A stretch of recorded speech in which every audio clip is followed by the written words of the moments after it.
नमस्कार, तुम्ही पाहताय Solapur Tarun Bharat digital news channel. आता आपण सगळीकडेच पाहतोय मोठमोठ्या चॅनल्सवरती, वृत्तपत्रांमध्ये की गॅसचा तुटवडा कमी असल्याने बराच हाहाकार माजला. म्हणजे हा उपरोधिक शब्द आहे. कारण खरोखरच गॅसचा तुटवडा आहे का की नाही हे आपल्याला आता थोड्या वेळातच कळणार आहे. आपण सध्या आलो आहोत सोलापूर जिल्हा पुरवठा अधिकारी कार्यालयात आणि आपल्यासोबत आहेत माननीय पुरवठा अधिकारी सरडे सर आणि अन्न व धान्य पुरवठा अधिकारी ओंकार पडोळे सर. तर आपण यांच्याशी अशी बातचीत करूया की यातून आपल्या जनतेला सत्य समजायला हवं की नेमकं काय झालेलं आहे. सर नमस्कार. नमस्ते मॅडम. सर, गॅसचा तुटवडा आहे असं बऱ्याच ठिकाणी म्हटलं जातंय, रांगा लागलेल्या आहेत. तर तुम्हाला याच्याबद्दल काय सांगावंसं वाटेल लोकांना की खरंच तुटवडा आहे का? सर्वप्रथम मी सोलापूर जिल्ह्यातील सर्व जनतेस जाहीर आवाहन करतो की ह्या युद्धामुळे जी परिस्थिती निर्माण झाली आहे त्याच्या अनुषंगाने काल सोलापूर शहरामध्ये आयोसेल कंपनीचा जो सर्व्हर होता त्या सर्व्हरमध्ये ओव्हरऑल म्हणजे पूर्ण देशामध्येच तो सर्व्हरचा प्रॉब्लेम होता. त्याच्यामुळं काल दिवसभर बऱ्याच ठिकाणी रांगा वगैरे लागलेल्या आढळून आल्या. या संदर्भात आमच्या एफ साहेबांनी आणि मी तात्काळ ही बाब माननीय जिल्हाधिकारी साहेबांच्या निदर्शनास आणून दिली आणि माननीय जिल्हाधिकारी महोदयांनी तात्काळ कंपनीच्या वरिष्ठ अधिकाऱ्यांशी समन्वय साधून या सर्व्हरच्या इश्यूबाबत चर्चा केली आणि कंपनीने आश्वस्त केलं की हा 3 ते 4 तासामध्ये हा सर्व्हर इश्यू जो आहे हा फक्त सोलापूरपुरता मर्यादित नसून हा संपूर्ण भारतामध्ये आहे. अच्छा. तर त्यानुसार एक 4-4:30 वाजता सर्व्हरचा इश्यू पुन्हा पूर्वत झाला आणि त्यानुसार पुन्हा पूर्वत काम सुरू झालं. माझी एकच विनंती आहे की लोकांनी पॅनिक होऊ नये. उपलब्ध साठ्याचा आम्ही आणि आमचे एफ साहेब दररोज आढावा घेत आहोत. सोलापूर जिल्ह्यामध्ये पुरेसा उपलब्ध गॅसचा साठा आहे. परंतु शासनाकडून जे निर्देश प्राप्त झालेले आहेत, आपण सध्या कमर्शियल गॅसची बिलिंग जी आहे ती थांबवलेली आहे. आपल्याकडे डोमेस्टिक गॅसचा साठा जो आहे तो भरपूर मोठ्या प्रमाणात आहे. पुढील 10 ते 15 दिवस पुरेल एवढा साठा आहे. परंतु लोक गॅस मिळेल का नाही या भीतीने जे एजन्सीवर गर्दी करून एजन्सी धारकांच्या गोडाऊनपर्यंत जाण्याची त्यांची आता वेळ आली आहे. तर आमचं सर्व जनतेला आव्हान आहे की तुम्ही घरीच थांबून तुमची ऑनलाईन बुकिंग करा. तुम्हाला OTP आल्यानंतर तुम्हाला घरपोच गॅस देण्याचं नियोजन सर्व एजन्सी धारकांना आम्ही कळवलेलं आहे.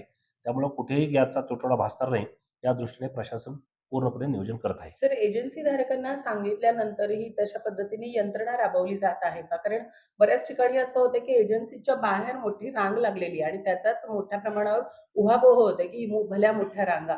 तर याचं नेमकं कारण काय का? अंमलबजावणी व्यवस्थित होते? याच्यामध्ये काय आहे, बरेच लोक काही अफवा पसरत आहेत हं. की गॅस मिळणार नाही, गॅसचा साठा संपत आला आहे.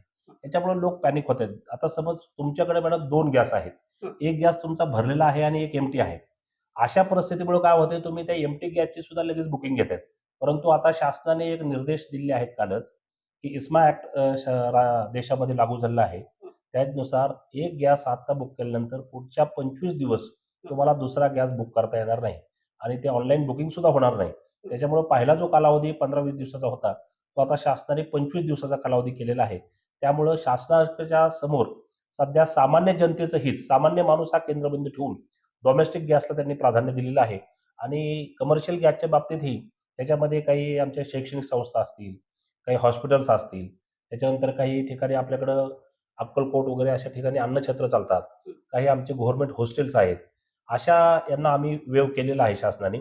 त्यामुळे त्यांना निश्चितपणे एक कमर्शियल गॅस तिथे उपलब्ध होईल या बाबतीत सर्वांनी म्हणजे निश्चित राहायचं. केवळ व्यवसाय ज्यांचे आहेत त्यांना बिलिंगच्या बाबतीत तुम्ही थोडासा थांबा दिलेला आहे आणि जिथे सेवाभावी संस्था आहेत किंवा मोठमोठ्या सामाजिक संस्था आहेत अशा लोकांना तुम्ही अलाउ केलेला आहे. जे अत्यावश्यक सेवा ज्या आहेत मॅडम, जसं हं. हॉस्पिटलमध्ये गॅसची आवश्यकता आहे. काही आता बरेच आमचे नवोदय विद्यालय असतील समज, हो. काही हॉस्टेल्स आहेत गव्हर्नमेंटचे.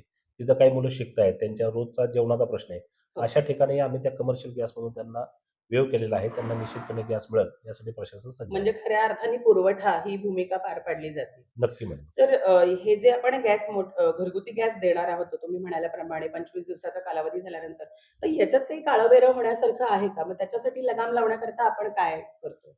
नाही, याच्यामध्ये मॅडम काय आहे, की आता आम्ही कंपल्सरी OTP दिल्यामुळं योग्य ग्राहकालाच तो गॅस मिळेल, हं. याची शासन खबरदारी घेत आहे. याच्यामध्ये बी आमच्याकडे काही सकाळी तक्रारी प्राप्त झाल्या, ओके. की ज्याची बुकिंग नाही त्यांना सुद्धा गॅस डिलिव्हर्ड अशा काही न्यूज जात आहेत. तर हं. अशा काही एजन्सी आम्ही टार्गेट केलेल्या आहेत. आजच आम्ही काही ठिकाणी गुन्हे सुद्धा दाखल केलेले आहेत. हं. आणि याच्यामुळं निश्चितपणे त्या एजन्सीधारकांना आम्ही पुन्हा एकदा आव्हान करतो, की असे काही बनावट तुम्ही लोकांच्या नावावर ओ-टी-पी वगैरे पाठवून डिलिव्हरी न देता जर तुम्ही काढत असाल, तर याचा अर्थ स्पष्टपणे तुम्ही काळा बाजार करून करण्यास प्रोत्साहन करत आहात. अशा युद्धजन्य परिस्थितीमध्ये राष्ट्रहित हे सर्वात महत्त्वाचं आहे. अशा वेळी सर्वांनी राष्ट्रहित जपून सामान्य जनतेला आपली सेवा कशी दर्जेदार देता येईल, या दृष्टीने सर्वांनी प्रयत्न करणं आवश्यक आहे. आणि याच्यामध्ये जे काही कुणी दुरुपयोगाचा करतील, त्याच्या बाबतीत माननीय जिल्हाधिकाऱ्यांनी आम्हाला स्पष्ट निर्देश दिले आहेत, की अशा एजन्सीवर धडक कारवाई करावी. सर, कारवाईचाच विषय निघाला तर मी पडोळे सरांना विचारेन, की सर तुम्ही कारवाईच्या दृष्टिकोनातून सध्या शहरात खूप ठिकाणी फिरताय.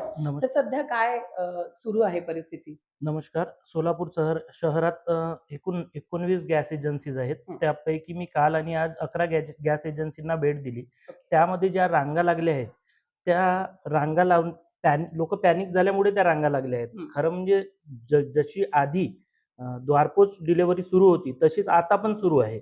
फक्त लोकांनी रांगा लावल्यामुळे ती सिस्टम कोलॅप्स झाली आहे. कोलॅप्स. आणि आता टेक्निकल काहीही प्रॉब्लेम नाही. लोकांनी त्यांचे सिलेंडर बुक करायचे आणि त्यांना ते घरपोचच मिळणार आहेत.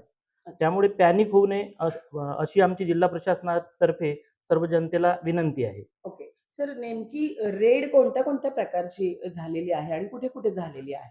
आम्ही एकूण सोलापूरमधल्या 11 गॅस एजन्सींना भेट दिली. त्यामध्ये आम्ही त्यांच्याकडे आत्ता शिल्लक साठा किती आहे, रोजची डिमांड किती आहे आणि त्यांना लागणारं किती आहे, त्याचे आकडे काढले. तर आत्ता सोलापूरमध्ये जवळ-जवळ 1,00,000 गॅस सिलेंडर्स उपलब्ध आहेत ओके. आणि दररोजची डिमांड 15,000 आहे.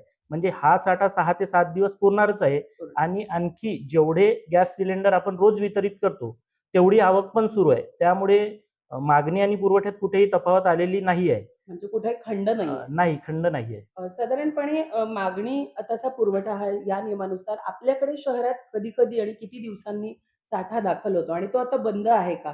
की मग थोडासा लांबणीवर पडलेला आहे? आपण आज ग्राहकांनी नोंदणी केली, की त्याचं गॅस एजन्सी मार्फत वितरण होतं हो. आणि ऑनलाईनला कस्टमरचं ओ-टी-पी घेऊन ते रजिस्टर्ड केलं, की वर सिस्टममध्ये ते सगळे रजिस्टर्ड होतात आणि तेवढा साठा विकला गेला असं सिस्टममध्ये दिसतं आणि त्यामुळे जेवढा साठा तुम्ही आज विकला, तेवढाच साठा तुम्हाला लगेच उपलब्ध होतो. त्यामुळे मागणी आणि पुरवठ्यात कुठेही तफावत नाहीये. तफावत नाही. खूप खूप आभार. तुम्हा दोघांमुळे आमच्या सामान्य जनतेला मॅडम, आणि एक मुद्दा मला कव्हर करायचा आहे. दुसरं एक मला हा नुसता गॅस विषय नाही. आज सकाळीच मी माननीय जिल्हाधिकाऱ्यांच्या निर्देशानुसार आपल्याकडं पाकणी ऑइल डेपो आहे. हं. ज्या ऑइल डेपोमधून आपण डिझेल आणि पेट्रोल हे मराठवाड्यातील 7 जिल्ह्यामध्ये इव्हन पुणे जिल्हा, सांगली जिल्हा आणि आपल्या सोलापूर जिल्ह्याला डिझेल पेट्रोलचा पुरवठा करतो. आज सकाळी मी पाकणी डेपोमध्ये जाऊन तिन्ही ऑइल कंपन्यांच्या डेपो मॅनेजरची चर्चा केली आहे. तर त्यानुसार आम्हाला असंही लक्षात आलं, की पुढील 10 दिवस पुरेल एवढं पेट्रोल आणि डिझेलचा साठा आपल्या पाकणी डेपोमध्ये आहे आणि त्या डेपो मॅनेजरला आम्ही स्पष्ट निर्देश दिले आहेत, की सोलापूर हा तुमचा मदर प्लांट आहे. घरचे उपाशी आणि पाहुणेत उपाशी असा प्रकार न करता पहिली प्रायोरिटी ही तुम्ही सोलापूर जिल्ह्याला द्या आणि त्या तिन्ही कंपन्यांच्या डेपो मॅनेजरने आम्हाला आश्वस्त केले, की साहेब सोलापूरला पहिला डिलिव्हरी दिल्यानंतरच आम्ही इतर जिल्ह्यात आपलं डिझेल आणि पेट्रोलची डिलिव्हरी देऊ आणि माननीय जिल्हाधिकारी साहेबांनी सुद्धा तिन्ही डेपो मॅनेजर्सनी ते बोललेले आहेत. त्याच्यामुळं आपल्या पाकणी येथे कंटिन्यूअस अशी पाईपलाईन आहे मॅडम. त्यांची रिफायनरी ही मुंबई येथे आहे डेपोची. तिथून आपल्याला कंटिन्यूअस पाईपलाईनद्वारे आपल्याला पेट्रोल, डिझेल इथं प्राप्त होतं. त्याच्यामुळं आज जे आपल्याकडे टाकीमध्ये जो साठा आहे तो किमान 10 दिवस पुरेल. पूर्ण मराठवाड्यातल्या 7 जिल्ह्याला, सोलापूरला, पुणे, सांगलीला एवढा साठा उपलब्ध आहे. त्यामुळे माझं सर्व जनतेला आव्हान आहे, की कुठल्याही अफवावर विश्वास ठेवू नका. अधिकचा डिझेल, पेट्रोल साठा कुणीही करू नका. जेवढं आपल्या वाहनामध्ये इंधन लागते, तेवढंच तुम्ही सर्वांनी भरा आणि प्रशासनास सहकार्य करा. आणि याबाबत जर कुठेही काही आम्हाला असं निदर्शनास आलं, की बऱ्याच पेट्रोल पंपावर काही लोकं ड्रममध्ये वगैरे काही साठा करतायत. अशी जर गोष्ट आमच्या निदर्शनास आली, तर निश्चितपणे आम्ही त्या पेट्रोल पंपावर ॲक्शन घेतली जाईल. सर्वांना एकच आव्हान करतो पुन्हा एकदा, की सोलापूर जिल्ह्यामध्ये गॅस, पेट्रोल, डिझेल याचा कुठेही शॉर्टेज नाहीये. सर्वांनी प्रशासनावर विश्वास ठेवून कुठल्याही अफवावर विश्वास ठेवू नये, असं मी सर्वांना आव्हान करतो. खूप खूप आभार. सामान्य जनतेला हे माहिती होणं खूप गरजेचं होतं आणि आपण जे काही प्रश्न विचारले त्याप्रमाणे दोन्ही अधिकाऱ्यांनी आपल्याला उत्तरं दिलेली आहेत. तेव्हा पॅनिक होऊ नका आणि आपल्याला जितकं लागेल, गरज जितकी आहे तितकाच साठा करून तितकीच पुरवणूक करा आणि तंतोतंत ताण विसरून जा. हाच संदेश दोन्ही अधिकाऱ्यांनी दिलेला आहे. तरुण भारतकडून मी आपले खूप खूप आभार मानते. धन्यवाद.